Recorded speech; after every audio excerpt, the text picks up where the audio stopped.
कि कामयाब होने के लिए नहीं, काबिल होने के लिए पढ़ो। सक्सेस के पीछे मत भागो, एक्सेलेंस का पीछा करो। सक्सेस झक मार के तुम्हारे पीछे आएगी। Hello everyone, welcome back to the channel. क्योंकि अब इंजीनियरिंग एडमिशन का एकदम लास्ट टाइम चल रहा है और 14 अगस्त जो कि एडमिशन की लास्ट डेट है, तो ये टाइम आपके लिए बहुत ज़्यादा क्रूशियल है। और इस टाइम पर जो इंटरनल स्लाइडिंग और स्पॉट राउंड होने वाले हैं, वही एकमात्र चांस आपके पास बचे हैं। इंटरनल स्लाइडिंग से आप अपनी ब्रांचेस में फेरबदल कर सकते हैं और स्पॉट राउंड में आप एक बार फिर से एडमिशन के लिए ट्राई कर सकते हैं। इंटरनल स्लाइडिंग केवल उन्हीं को मिलेगा जिन्होंने काउंसलिंग में अपना एडमिशन कंफर्म कर लिया है, और स्पॉट राउंड सभी के लिए ओपन है। स्पॉट राउंड के बाद या डायरेक्ट एडमिशन के राउंड के बाद इंजीनियरिंग एडमिशन में ना के बराबर एडमिशन लेने के ऑप्शन बचेंगे। इंजीनियरिंग के रिगार्डिंग आप सभी ने अभी तक पूरे काउंसलिंग सेशन में मुझसे कई सवाल पूछे, जिनके जवाब देने में मुझे कई बार काफ़ी दिक्कत भी हुई, या मेरे पास ऐसे कई सवाल थे जिनके जवाब मेरे पास नहीं होते थे।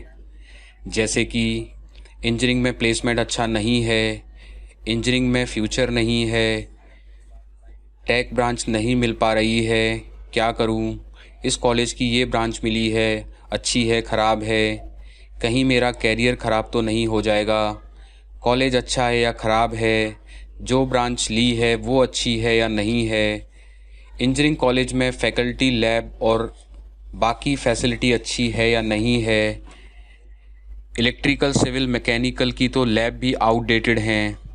इसलिए स्टूडेंट्स को मजबूरी में सिर्फ एक ही ब्रांच के भरोसे चलना पड़ रहा है, और वो है CSE कंप्यूटर साइंस इंजीनियरिंग। तो स्टूडेंट्स इस टाइम पर मजबूर है कि वो कंप्यूटर साइंस इंजीनियरिंग ले रहा है, क्योंकि जो इलेक्ट्रिकल, सिविल, मैकेनिकल जिनको कोर ब्रांच कहा जाता है, उनकी लैब की कंडीशन भी उतनी अच्छी नहीं है काफ़ी सारे कॉलेजेस में। और सबसे इम्पॉर्टेंट जो सवाल है वो ये कि इंजीनियरिंग के बाद जॉब नहीं मिलता है। इतना पढ़ने लिखने के बाद, इतनी स्टडीज़ करने के बाद और इतना पैसा लगाने के बाद, खर्च करने के बाद जॉब की कोई श्योरिटी या गारंटी नहीं है। जब इस तरह के सवाल आ रहे हैं तो इनमें सच्चाई भी है। जब स्टूडेंट्स इतना फ़िक्रमंद है, पेरेंट्स इतने फ़िक्रमंद हैं, तो कहीं ना कहीं इंजीनियरिंग एजुकेशन में कुछ ना कुछ तो गड़बड़ है ही, और कुछ ना कुछ क्या बहुत ज़्यादा गड़बड़ है, तभी इस तरह के सवाल आ रहे हैं और इनमें सच्चाई भी है। इंजीनियरिंग एजुकेशन की जो क्वालिटी होनी चाहिए वो है नहीं। कॉलेजों के नाम तो बड़े हो गए हैं फिर पेड एडवर्टाइजिंग की मदद से, पर जब उनके अंदर स्टूडेंट्स जाता है, क्योंकि वो फर्स्ट ईयर में इतनी समझ नहीं रखता है, तो उसको जो भी नई नई चीज़ें दिखती हैं तो वो सारी उसको लुभाती हैं, अच्छी लगती हैं। उसको क्या समझ कि इंजीनियरिंग का एक्चुअल मतलब क्या है। जब 4 साल के बाद उसके अंदर समझ आती है, तब तक बहुत देर हो जाती है, और कॉलेज भी अपना मतलब निकल जाता है कॉलेज का। उनको 4 साल की फ़ीस मिल जाती है, और जब तक स्टूडेंट को समझ में आता है तब तक बहुत देर हो जाती है। तो इंजीनियरिंग की क्वालिटी तो ख़राब है ही इस टाइम पर, और वो कहावत भी सही है, ऊंची दुकान फीके पकवान। तो इससे हम बिल्कुल डिनाई नहीं कर सकते, क्योंकि जब इतनी सारी मीडिया में बातें हैं, इतने सारे पेरेंट्स बच्चे वरिड हैं, तो कहीं ना कहीं इंजीनियरिंग एजुकेशन में गड़बड़ तो है ही। और गड़बड़ होने का जो मेन जो कारण है वो है टाइम के अकॉर्डिंग, जो टाइम चल रहा है उस टाइम के अकॉर्डिंग क्वालिटी एजुकेशन ना मिल पाना। तो आप सबकी जो चिंताएं हैं वो आपकी अपनी जगह पर सारी चिंताएं एकदम सही हैं, क्योंकि अपने 4 साल देना है एक कॉलेज के अंदर, और भारी भरकम फ़ीस भी देनी है। और जिस पर्पस के लिए इंजीनियरिंग में एडमिशन ले रहे हो, अगर वो ही फुलफ़िल नहीं होगा तो क्या फ़ायदा। तो इसके लिए कहीं ना कहीं हमारी low quality of engineering education responsible है, और ये हमारे सिस्टम की low quality of engineering system को दर्शाती है।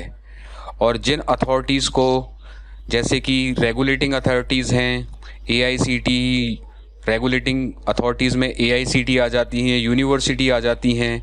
इनको बहुत ईमानदारी से ट्रांसपेरेंट रहकर इस दिशा में काम करने की ज़रूरत है, जिससे वो इंजीनियरिंग कॉलेजेस की दिशा सुधार सकें। लेकिन उनके ढीले रवैये की वजह से और लो क्वालिटी कॉलेज या लो क्वालिटी एजुकेशन को बार बार उनको मौका देकर, चांस देकर, वो इस तरह के कॉलेजेस पे लगाम नहीं लगा पा रहे हैं। तो आप इस समय बहुत ज़्यादा कन्फ्यूजन में होंगे और दुविधा में भी हैं, डिसीज़न नहीं ले पा रहे हैं। तो आज तक आपने मुझसे कई सवाल किए, आज मैं आपसे कुछ सवाल करना चाहता हूँ। हो सकता है इन सवालों को सुनने के बाद और समझने के बाद आपको कुछ डिसीज़न लेने में कुछ आसानी हो पाए। तो यहाँ पर सवाल मेरे होंगे और आंसर आपको खुद देना होगा, खुद ढूंढना होगा। तो चलिए शुरू करते हैं मेरे क्वेश्चन एंड आंसर राउंड से। तो मेरा पहला सवाल है, क्या आपके पास अभी कोई और बेटर ऑप्शन है? अभी आपको जो ब्रांच मिली है, अगर आप ब्रांच मिली है, कॉलेज मिला है, अगर आप उससे सेटिस्फाई नहीं हैं, तो क्या आपके पास अभी कोई और बेटर ऑप्शन है? अगला है, क्या आपके पास कोई प्लान बी है? क्या ब्रांच सिलेक्शन में आपने इंटरेस्ट देखा या फिर भेड़ चाल में शामिल होकर डिसीजन ले रहे हो कि जो ज़्यादातर लोग ब्रांच ले रहे हैं वही मुझे लेनी है, आपका खुद का कोई इंटरेस्ट के अकॉर्डिंग आप ब्रांच नहीं ले रहे हो? अगला सवाल है, ये टेक ब्रांच शब्द किसने बनाया?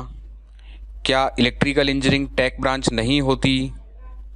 जो ब्रांच आप ले रहे हो 4 साल बाद उसमें क्या स्कोप होगा?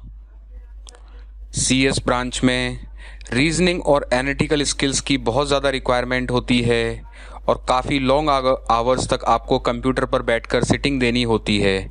क्या आप इस तरीके के लिए फ्यूचर में एडजस्टेबल होंगे? क्या फ्यूचर सिर्फ CS ही ब्रांच में ही है? क्या बाकी ब्रांच में कोई फ्यूचर नहीं है, जॉब नहीं है? अगला सवाल है, प्लेसमेंट ना के बराबर हैं तो क्या एडमिशन नहीं लेंगे? अगर प्लेसमेंट लो हैं तो क्या आप खुद अपनी स्किल्स पे काम नहीं करोगे? सिर्फ प्लेसमेंट के लिए इंजीनियरिंग करनी है या कुछ सीखने के लिए भी? कॉलेज तो कुछ खास नहीं सिखाएगा तो कहाँ से सीखोगे? आपको जॉब चाहिए या कैरियर बनाना है? गवर्नमेंट कॉलेज से या प्राइवेट कॉलेज से इंजीनियरिंग करनी है? गवर्नमेंट से करनी है तो गवर्नमेंट से क्यों करनी है, और प्राइवेट से करनी है तो प्राइवेट से क्यों करनी है? मुझे सिर्फ CSE कंप्यूटर साइंस या IT ही चाहिए, अगर वो ब्रांच नहीं मिली तो इंजीनियरिंग ही नहीं करोगे, तो ऐसा क्यों? मुझे सिर्फ टॉप कॉलेज और टॉप ब्रांच ही चाहिए, वो नहीं मिली तो भी इंजीनियरिंग नहीं करोगे, ऐसा क्यों? अगला क्वेश्चन है, आप ब्रांच के लिए कॉलेज चूज़ कर रहे हो या कॉलेज के लिए ब्रांच सेक्रीफाइस करोगे? अगला क्वेश्चन, क्या आपको पता है हर ब्रांच में स्कोप होता है अगर इंटरेस्ट और स्किल हो तो? क्या आप डिसाइड कर पा रहे हो कि आपके लिए कौन सी ब्रांच सूटेबल है? अगला क्वेश्चन है, कॉलेज थोड़ा कम फेमस है तो क्या आप मेहनत नहीं करोगे? अच्छे कॉलेज में एडमिशन मिल गया तो क्या आप गारंटेड सक्सेस हो जाओगे? आप कॉलेज के नाम पे डिपेंडेंट हो या अपने टैलेंट पे? प्लेसमेंट, जॉब कॉलेज के नाम से मिलेगी या आपके टैलेंट के बेसिस पर?